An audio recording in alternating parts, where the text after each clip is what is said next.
Hi viewers, welcome to our channel. ప్రస్తుతం మనతో పాటు భరద్వాజ్ గారు సీనియర్ జర్నలిస్ట్ ఉన్నారు. వారితో ఒకసారి మాట్లాడదాం. సార్ నమస్కారం. సార్ మోక్షజ్ఞ గారి ఎంట్రీ ప్రశాంత్ వర్మ గారి డైరెక్షన్ లో రాబోతుంది సార్. అది కూడా పీవీసీయూలో భాగంగానే చెప్పుకోవచ్చు. ఆయన కూడా అనౌన్స్ చేశారు. అంటే ఒక సూపర్ హీరోగా పరిచయం అయితే అవుతున్నారు సార్. అయితే ఇప్పుడు దీని పట్ల జూనియర్ ఎన్టీఆర్ గారు అండ్ కళ్యాణ్ రామ్ గారు ఇద్దరు కూడా విషయం చెప్తూ ఒక ట్వీట్ చేశారు. తాతగారిలా ఎదగాలి, తాతగారిలా పేరు తెచ్చుకోవాలి, నీకు ఆయన ఆశీర్వాదాలు ఎప్పుడు ఉంటాయని కూడా ఇద్దరు కూడా విష్ చేశారు. మరి మోక్షజ్ఞ గారి ఎంట్రీ ఒక సూపర్ హీరో సినిమా తరహాలో ఉండబోతుంది. మీరు ఏం చెప్తారు సార్ ఈ సినిమా గురించి? మరి అంటే సినిమా రిలీజ్ అయిన తర్వాత మాత్రమే అతని పరిస్థితి ఏంటి అనేది చెప్పగలుగుతాం. ఓకే. అయితే ఆయన స్టిల్ ఒకటి రిలీజ్ చేశారు ఈరోజు ఫోటో. ఆ ఫోటోలో చాలా స్మార్ట్గా ఈ జనరేషన్కి ఎలా కనెక్ట్ అవ్వాలో అలా డిజైన్ చేసినట్టుగా అనిపించాడు. ఓకే. అంటే జనరల్గా ఎవరైనా సరే ఆ మేకప్ ఆ డిజైనింగ్లోకి వస్తారు. అతన్ని వాంటెడ్గానే మొన్న నందమూరి బాలకృష్ణ గారి సినీ స్వర్ణోత్సవ కార్యక్రమానికి అవాయిడ్ చేశారు. ఎందుకంటే ఈ లుక్ రివీల్ అయిపోతుంది అని. ఓకే. అందుకని హోల్డ్ చేశారు అతన్ని. ఆ వేదిక మీద కనిపించనివ్వలేదు వాంటెడ్గానే. ఫైనల్గా ఇప్పుడు అతను గెటప్ రివీల్ చేశారు. ఇలా ఉంటాడు, ఇలా ఉన్నాడు, ఇలా ఉంటాడు అని. అంటే మోక్షజ్ఞ పాత ఫోటోలు ఆల్రెడీ అందరికీ తెలుసు అతను ఎలా ఉంటాడు అని. సో ఇప్పుడు కొత్తగా కనిపిస్తున్నాడు. ఈ న్యూ లుక్ కోసం హోల్డ్ చేశారు. ఈ న్యూ లుక్ అట్రాక్టివ్గా ఉంది, ఎనర్జెటిక్గా కూడా ఉన్నాడు. స్క్రీన్ మీద ప్రజెన్స్ ఎలా ఉంటుంది, నటనకి సంబంధించి తన ప్రత్యేకతలు ఏమిటి అనేది సినిమా రిలీజ్ అయిన తర్వాత మాత్రమే మనం చెప్పగలం. లేదు కనీసం టీజరో ఫస్ట్ అంటే గ్లిమ్సెస్ ఏదొచ్చినా కానీ కొంతవరకు అంచనా కట్టడానికి ఉంటుంది. ఇంతకుముందు ఎప్పుడు తను వేదికల మీద మాట్లాడిన సందర్భం కూడా లేదు. బాడీ లాంగ్వేజ్, డైలాగ్ ఎలా ఉంటుంది, టోన్ ఎలా ఉంటుంది అనేది కూడా ఎవరికి పెద్దగా రివీల్ కాలేదు. అలా మోక్షజ్ఞ లుక్ అయితే బాగుంది, లుక్ బాగుంది. తను చేస్తున్నటువంటి డైరెక్టర్ ప్రశాంత్ వర్మ. తనకి హనుమాన్ సినిమాతో ఒక ఇమేజ్ వచ్చింది. అవును. ఇప్పుడు ఈ సినిమా కూడా సోషియో ఫ్యాంటసీ జానర్లోనే ఉంటుందని చెప్తున్నాడు ఆయన. సోషియో ఫ్యాంటసీ జానర్లో భారతాన్ని టచ్ చేస్తున్నాడు అనేది ఆల్రెడీ ఒక చర్చ జరుగుతోంది బయట. ఆయన మహాభారతాన్ని టచ్ చేయబోతున్నాడు అనేది వినిపిస్తున్న మాట. మహాభారతాన్ని టచ్ చేస్తూ ఇతన్ని వీరాభిమన్యుడిగా చూపించే ప్రయత్నం చేస్తున్నాడు అని.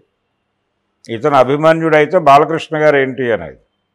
బాలకృష్ణ గారు అర్జునుడు అని ఒక టాక్ వినిపించింది. ఆయన కృష్ణుడు అని లేటెస్ట్ టాకు. అంటే కృష్ణుడిగా వేస్తే కంపారిజన్ కుదురుతుంది. ఎందుకంటే పాత వీరాభిమన్యులో శోభన్ బాబు అభిమన్యుడిగాను, రామారావు గారు కృష్ణుడిగాను కనిపించారు. ఆ తర్వాత దానవీర సూరకర్ణలో బాలకృష్ణ అభిమన్యుడిగా కనిపిస్తాడు. అక్కడ రామారావు గారు కృష్ణుడిగాను, కర్ణుడిగాను, దుర్యోధనుడిగాను కూడా కనిపిస్తాడు.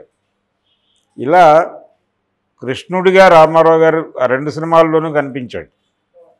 అందుకని ఆ కంపారిజన్లో తీసుకెళ్తే బాలకృష్ణ గారితో కృష్ణుడు వేయించి అభిమన్యుడు ఈయనతో చేయించి దాన్ని మ్యాచ్ చేస్తూ ఒక ఫ్యాంటసీ స్టోరీ డిజైన్ చేశాడు ప్రశాంత్ వర్మ అనేది ఒక అభిప్రాయం. దీనికి సంబంధించి అధికారిక సమాచారం ఏం కాదు. ఇది ఒక స్పెక్యులేటివ్ స్టోరీ. అందుచేత ఒక పౌరాణిక సినిమా అంటే ఒక పౌరాణిక ఏరియాలో ఆ ప్రాంతంలోకి తీసుకెళ్ళి ఒక క్యారెక్టర్ డిజైన్ చేయటం అనేది నందమూరి అభిమానులకి ఒక రకంగా ఉత్తేజం కలిగించే వార్త. ఎందుకు అంటే నందమూరి తారక రామారావు గారికి పౌరాణిక పాత్రలు ఆయనకు ఒక స్పెషల్ ఏరియా. అది పౌరాణిక పాత్రలు చేయటం అనేది ఆయనకు చాలా ఇష్టమైనటువంటి వ్యవహారం. అలాగే ఆయన బ్యానర్లో వచ్చిన సినిమాలు, ఆయన స్వీయ నిర్మాణంలో వచ్చిన సినిమాల్లో పౌరాణికాలే అధికం, సాంఘికాలు చాలా తక్కువ, చాలా తక్కువ. ఆయన పౌరాణిక సినిమాలు తన బ్యానర్లో చేసుకునేవాడు, అంత ఇంట్రెస్ట్. అందుకని పౌరాణిక సినిమాగా పౌరాణిక పాత్రలో నందమూరి హీరో కనిపించడం అనేది ఎప్పుడూ కూడా ఒక అడ్వాంటేజ్గానే చూస్తారు. వాళ్ళకు ఉన్నటువంటి అవకాశం కూడా అది వాళ్ళకి, అంటే ఆ ఫ్యామిలీకి ఆయన కల్పించినటువంటి ఒక ఇమేజ్. అందువల్లనే ఆదిత్య 369 అనే సినిమా కథ టైం మిషన్ అనుకోగానే సంగీతం శ్రీనివాసరావు గారికి బాలకృష్ణ అయితే కన్వీనియంట్ అనిపించింది. కారణం కృష్ణదేవరాయల కాలం నాటికి తీసుకెళ్తే కృష్ణదేవరాయల గెటప్లో బాలకృష్ణని చూపించడం రామారావు గారి ఇంప్రెషన్లో అది వర్కౌట్ అవుతుంది. అలా వీళ్ళకి ఒక కనిపించని బలాన్ని ఆయన ముందే ఇచ్చాడు, ఒక టానిక్ ఇచ్చాడు ఆ ఫ్యామిలీకి. ఆ టానిక్ మీద ఇప్పుడు సినిమా నడపబోతున్నాడు ప్రశాంత్ వర్మ. కాబట్టి అభిమన్యుడి పాత్ర ఆయన చేయలేదు, అభిమన్యుడి పాత్ర ఈయనతో చేయించే ప్రయత్నం చేస్తున్నాడు. వీళ్ళు తండ్రి గారు చేశారు అభిమన్యుడిగా. ఇంకొక విచిత్రమైన పోలిక ఏంటంటే దానవీర సూరకర్ణలో బాలకృష్ణ అభిమన్యుడిగా నటిస్తే దానికి పోటీగా రిలీజ్ అయిన కురుక్షేత్రంలో అభిమన్యుడిగా చంద్రమోహన్ యాక్ట్ చేశారు.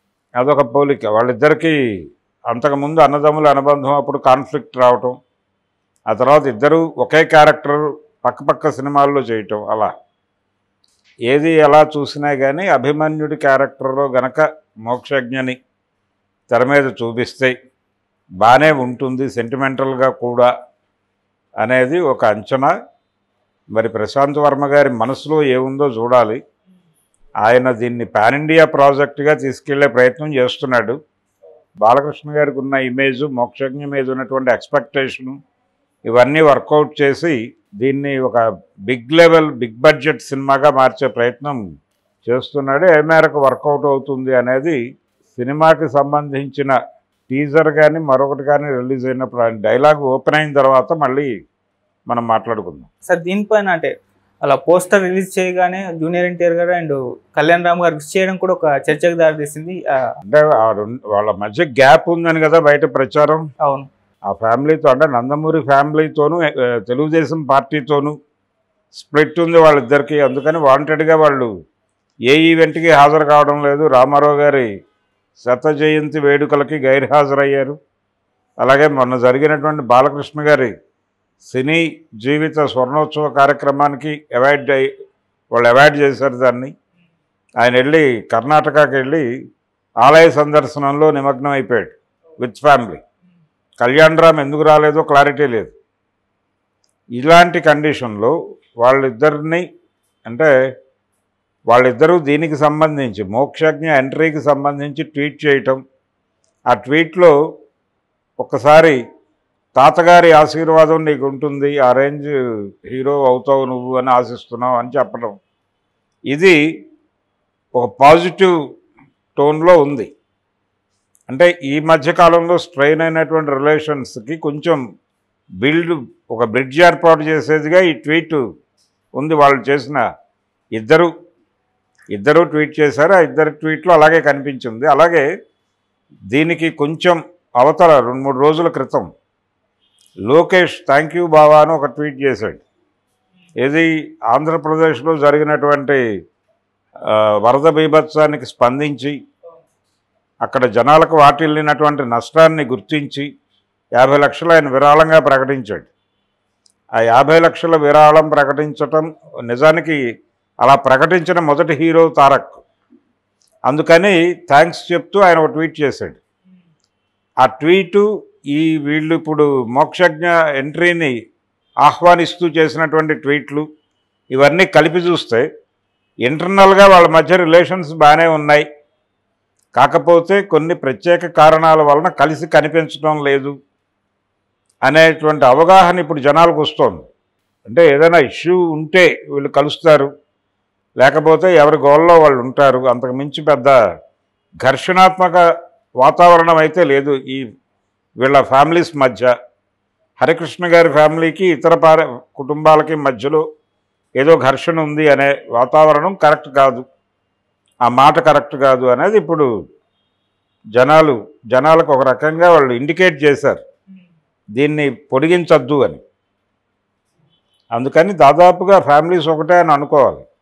ఇలాంటి సందర్భమే అంటే ఆంధ్రప్రదేశ్లో వచ్చినటువంటి వరద పరిస్థితుల వలన ఇక్కడ ఈ కుటుంబంలో సఖ్యత ఉంది అనేది ఎలాగైతే బయటకు వచ్చిందో అదే పద్ధతిలో పవన్ కళ్యాణ్ వర్సెస్ అల్లు అర్జున్ ఒకటి జరుగుతోంది అక్కడ కూడా.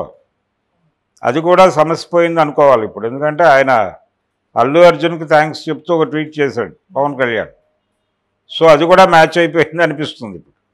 అంటే వరద వచ్చి క్లియర్ చేసింది వీళ్ళ గొడవలని. అలా ఒక సన్నిహితత్వం ఉంది ఫ్యామిలీస్ మధ్య అనేది ఈ సినిమా ద్వారా ఒక చిన్న ఎస్టాబ్లిష్మెంట్ వచ్చింది. Okay sir, thank you so much sir. Thank you.